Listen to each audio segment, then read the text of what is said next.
Jingle bell, jingle bell, jingle bell rock. Jingle bells swing and jingle bells ring.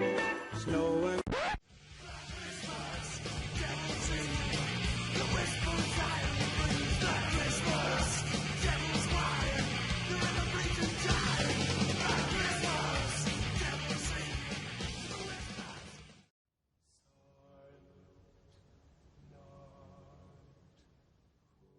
Así es, chiquitines, ya entramos en épocas de Navidad y Año Nuevo, y por ende hay que ponernos acordes a la situación. Por eso mismo, en este último video del año, voy a hablarles sobre uno de los primeros slashers, o al menos de las primeras películas en tirar los conceptos básicos de ese género, Black Christmas, de Bob Clark, del año 1974. Y como con una sola cosa no me basta, también voy a hablarles sobre su remake del año 2006 de Glenn Morgan, director del curioso remake de Willard y de una de las pocas secuelas que encuentro buenas de Destino Final, la 3. Y antes de ir directamente a la doble función, desde ya voy avisando que me voy a tomar unas pequeñas vacaciones. A lo sumo volveré en forma de fichas, como Alf, y eso sucederá a mediados de enero. Me voy a tomar 2 o 3 semanitas de descanso, y pienso yo que me las merezco. He dado tanto por ustedes. En fin, váyanse acomodando los huesos, mis queridos chiquitines. Cierren bien las puertas y manténganse alertas, porque un loco ha de estar presente en la primer función.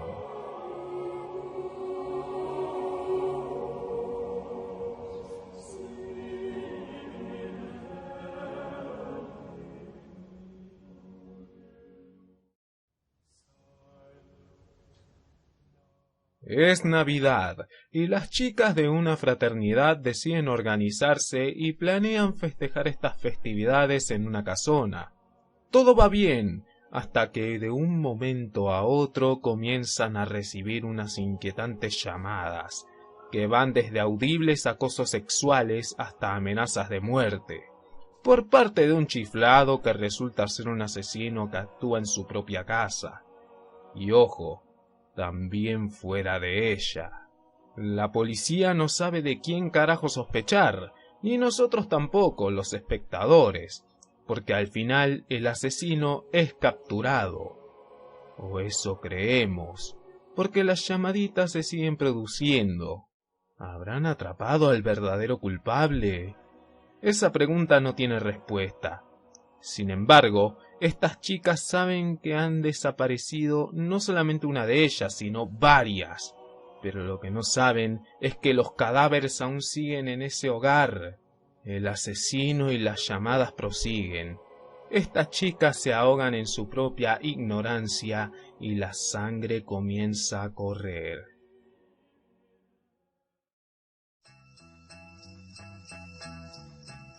Muchos aseguran que el género slasher nació con Psycho de 1960, pero otros osados aseguran que el género nació con Peeping Tom también del mismo año. Esta disputa se mantuvo durante los años y al día de hoy sigue habiendo gente que aseguran que una o la otra fueron la piedra angular de este género, pero lamentablemente solo fueron la inspiración, ya que para mí la que realmente sienta las bases y clichés del género es de la que toca hablar el día de hoy, Black Christmas de Bob Clark. Así que partamos por el argumento para que se entienda mejor esto que estoy diciendo. Desde el principio de la película vamos tanteando algo que ya más adelante sería usado por otras películas como por ejemplo Viernes 13 o Halloween. El truco de que todos los asesinatos y acechos los vemos desde el punto de vista del asesino al cual nunca conocemos su identidad y eso en parte impidió que este último se convirtiera en un icono reconocible del género, pero ayudando en parte a que aún vista hoy en día se mantenga ese misterio y ganas de saber cómo luce. Ganas que nos va a dejar esta película porque nunca conoceremos su rostro. De todas maneras, la película también se embebe de elementos que si bien ya se vieron en otras películas, aquí se moldarían de una manera tal que se transformarían en un cliché del género con el tiempo. Como por ejemplo, un grupo de chicas, en su mayoría adolescentes, siendo acechadas y asesinadas por un depravado. Y en este caso, la mayoría de los personajes no nos caen mal como suele suceder, y en algunos casos nos duelen sus muertes. pero para los personajes ya hablaré más adelante. De momento, ese es uno de los tantos elementos que se transformarían en un cliché del género. Otro es que el asesino, más que uso de la fuerza bruta, hace uso de objetos punzocortantes como cuchillos, picahielos, entre otras cosas. De ahí viene el término slasher, destazamiento con un objeto filoso. Si bien pareciera que el punto principal del argumento de la película es el asesino, lo cierto es que no. Solo es funcional para que la película siga su curso y que no simpaticemos con él en ningún momento. Por eso desconocemos prácticamente todo de él. Acá, sin embargo, el mayor fuerte argumental son las chicas.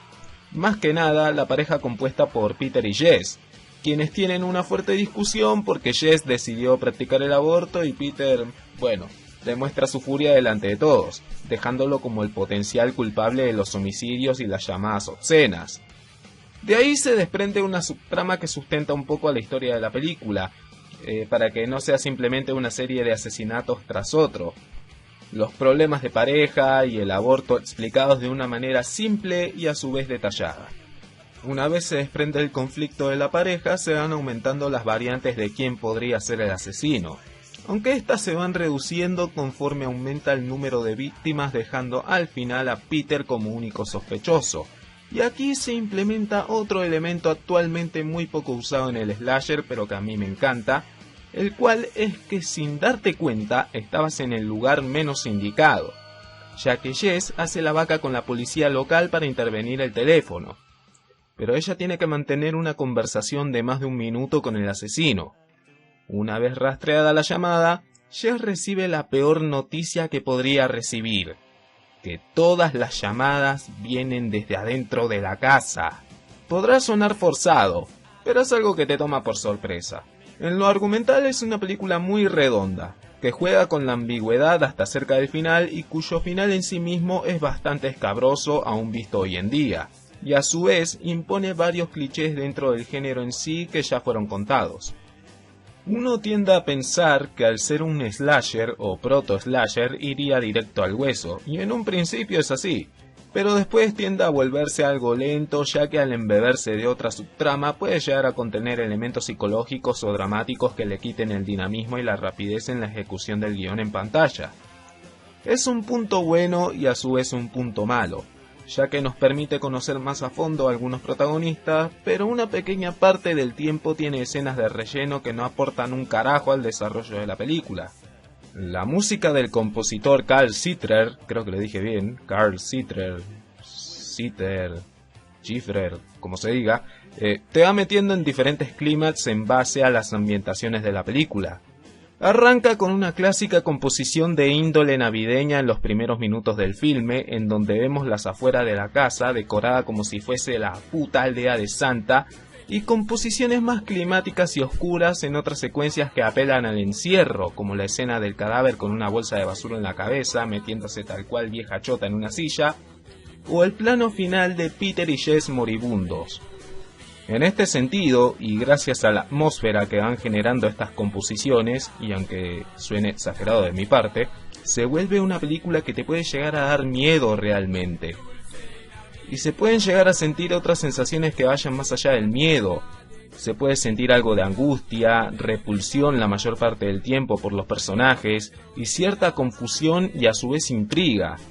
Todo envuelto en una ambientación navideña medianamente bien conseguida, ya que predominan más los escenarios indecorados navideños más que los escenarios en donde vemos a Papá Noel hasta en la sopa. La gama de personajes es lo más variada que se puede como para que el espectador sospeche de absolutamente todos.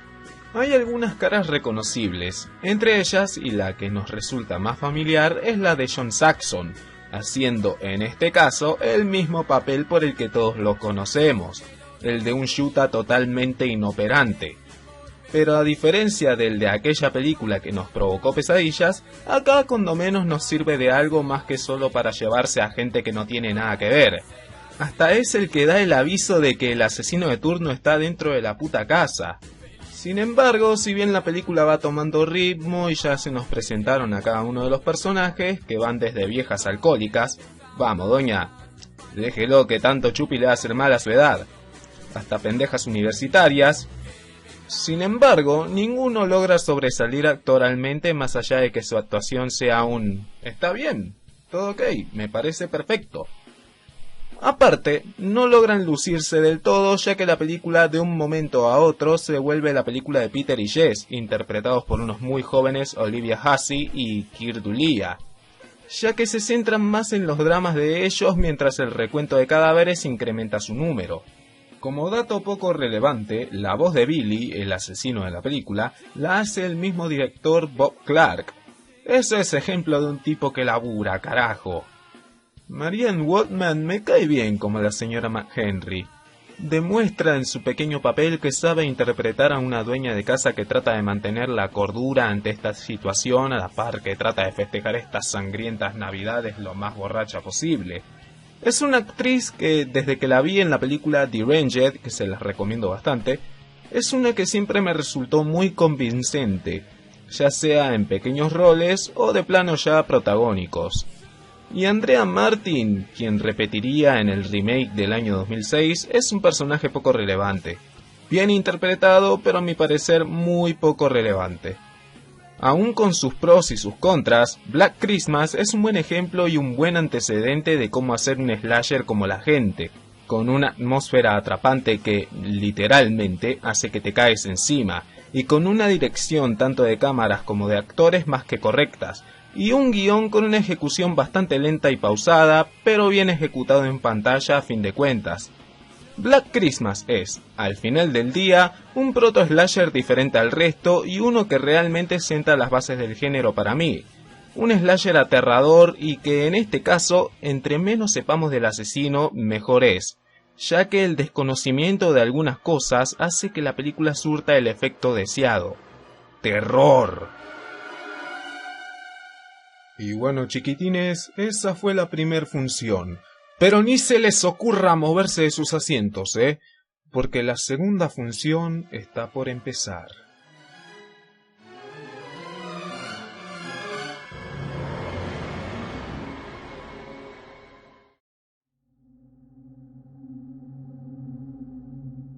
Básicamente es casi la misma mierda que la anterior película. Lógico, es un remake. Pero hay unas cuantas diferencias muy notorias en el argumento que podríamos tomarlo como mitad precuela, mitad remake adaptado a los tiempos que corren.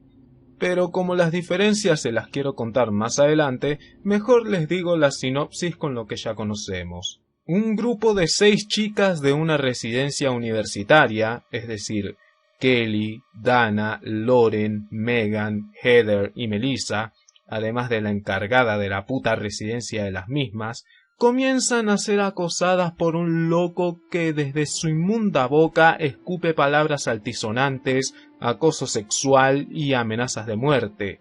Qué agradable sujeto, que se producen durante Nochebuena. En un momento todo fue risas hasta que una de las chicas momentáneamente desaparece.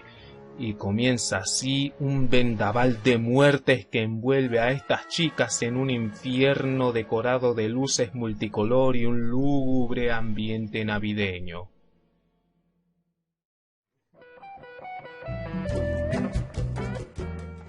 La película arranca casi de la misma manera que la original, pero variando algunas cosas. Entre ellas, que no vemos todo desde el punto de vista del asesino y que a su vez nos muestran al asesino Billy dentro de un manicomio. Es en ese punto donde comienza a contarse su historia, y se vuelve una de las partes más interesantes de la película, ya que, al desconocer prácticamente todo sobre Billy, los guionistas la tenían más que servida en bandeja para crear una historia bastante ingeniosa, y en efecto, eso es la historia de Billy. Un chico que nació con una enfermedad y que su madre lo despreciaba por eso mismo, mientras que su padre era el único que le daba algo de afecto. La madre de Billy mata al padre para así irse con su amante, pero no sin antes encerrar al joven Billy en el sótano. Pasan los años y Billy crece y tiene una obsesión muy malsana con ver a su madre y su padrastro teniendo sexo, alto enfermo, hasta que ella al final cede y se da una escena por demás incestuosa.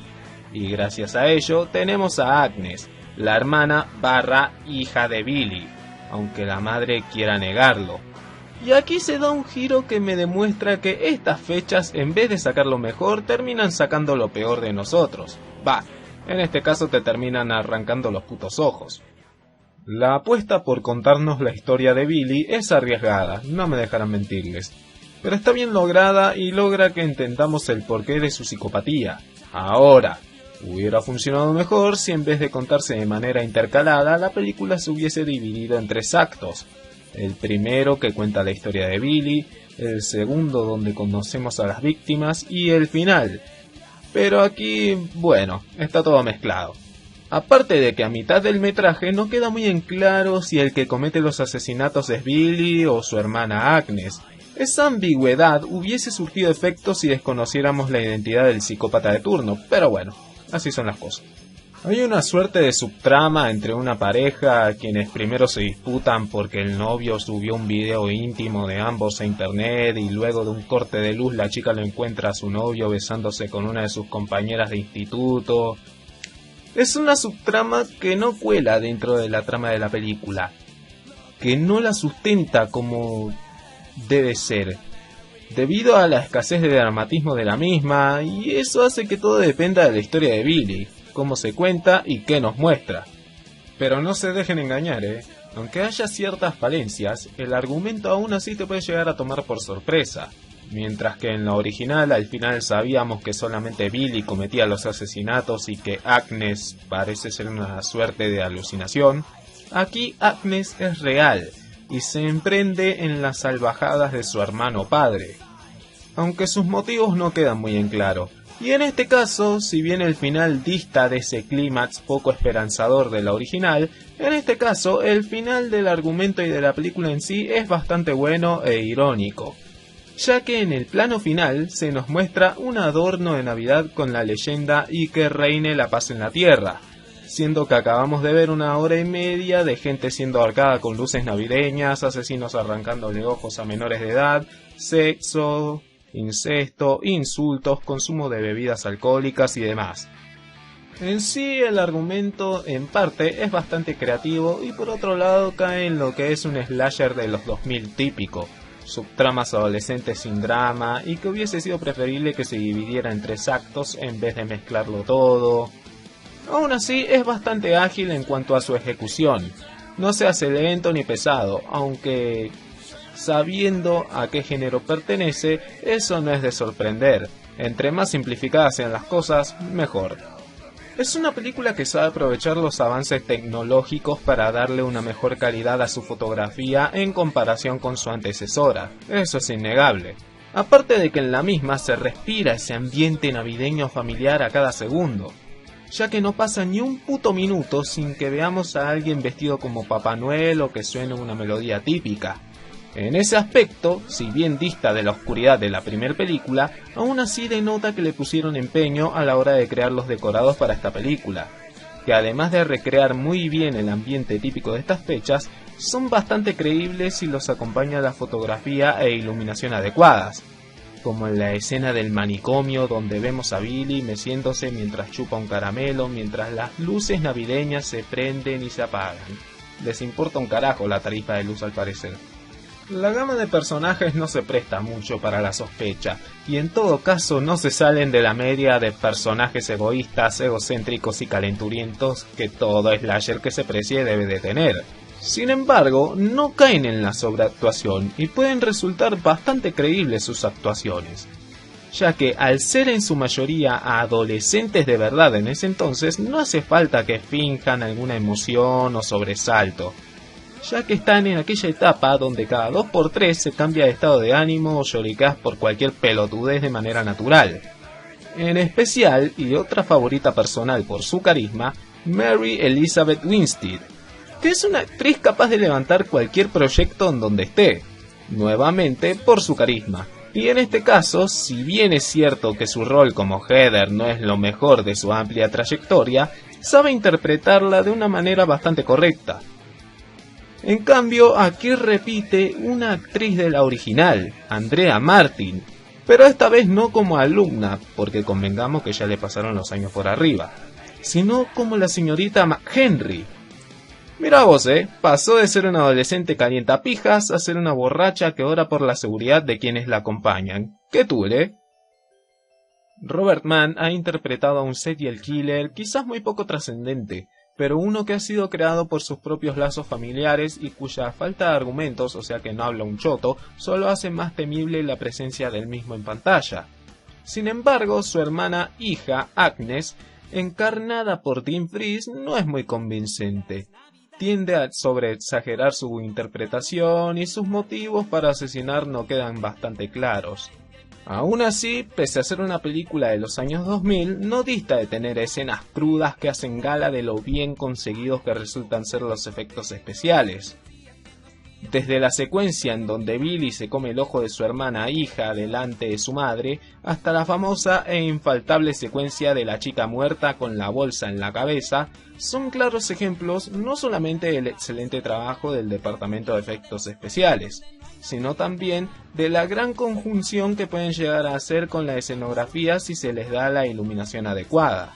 La música de la compositora de orquesta Shirley Walker, si bien puede llegar a ser repetitiva en ciertos tramos al repetirse aquella melodía navideña una y otra vez, pasa lo mismo que con la anterior película.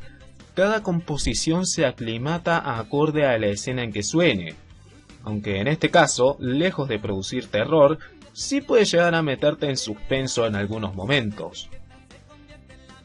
Black Christmas del año 2006, aun pese a sus fallas, resulta ser un remake hecho con buenas intenciones y por lo general con una buena dirección de actores por parte de Glenn Morgan, una banda sonora con excelentes composiciones y uno que si bien no se sale de la media de un slasher básico, es un slasher básico que resulta ser sanguinariamente entretenido y creativo, que aprovecha que desconocemos la identidad del asesino para contarnos su historia y cambiar todo concepto que se pueda llegar a tener de esta versión moderna de aquel clásico de los años 70. Como habrán visto, ambas películas para mí tienen tanto pros como contras, y ambas me parecen bien logradas en lo suyo, ya que se dieron en dos tiempos y contextos muy diferentes una de la otra, y se utilizaron los elementos que tenían a mano. Pero aquí desgraciadamente toca elegir y por eso me tengo que quedar con la original de los años 70. No solamente por traernos un género que a muchos les gusta y a otros no, sino también por la ambigüedad en su trama y ese final de antología tan inolvidable como el de Sleepaway Camp, y en todo caso un provocador de pesadillas.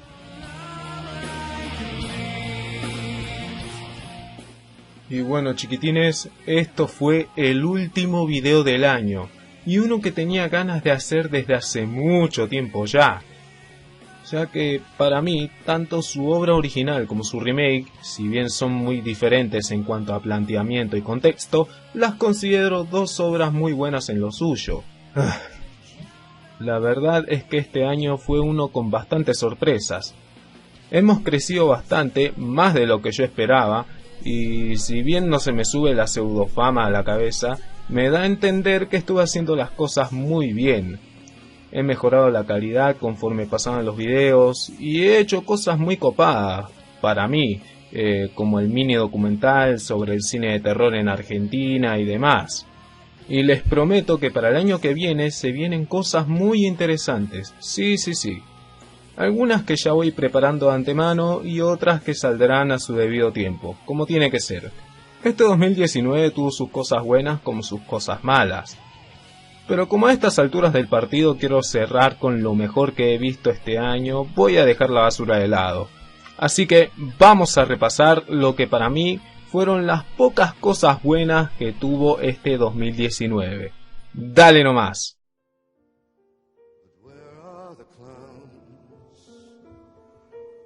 Send in the clowns.